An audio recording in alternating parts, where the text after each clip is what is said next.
Making my matcha lattes has become sort of this morning ritual for me that I really look forward to each day. So I'm sharing with you guys how I personally make mine.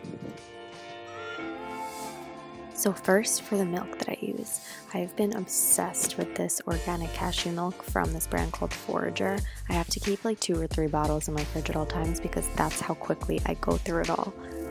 So I pour the milk into a saucepan on the stove top and let that heat up for a bit. So while that's heating up, I take a mini sifter and place it on top of the mug that I'm going to use, and then I just sift through both the matcha and the ashwagandha.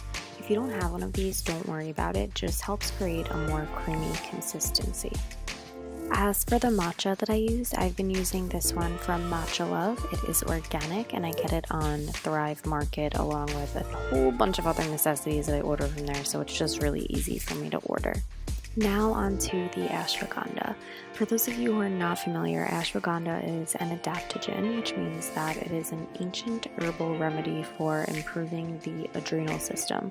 So this includes balancing hormones and improving the way that our bodies handle stress. They're called adaptogens because of their ability to adapt to our body's specific needs. How powerful is that?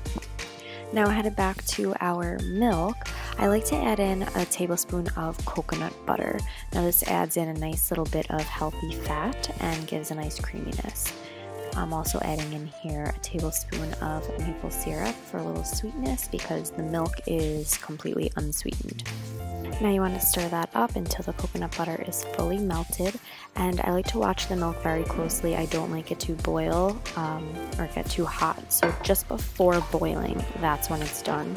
You'll pour it into your mug and blend it up with a hand blender. Now you can also use one of those little mini frothers, but I don't have one of those, so I use my hand blender and it works just perfect. Now I'm just going to stir it a little bit to get any excess that may be hanging out on the bottom of the mug to make sure everything's blended properly. So my little trick is that I only add in half of the milk before I blend so that I have room in my mug to blend and I don't make a mess everywhere.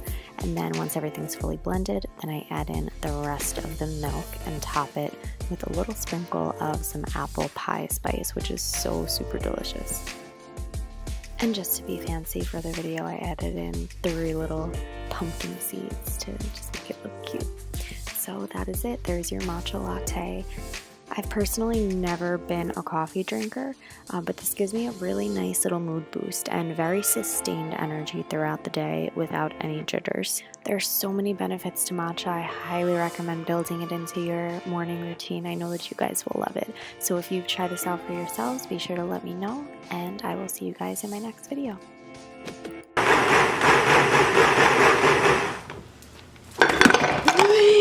Oh my god, no, this did not just happen.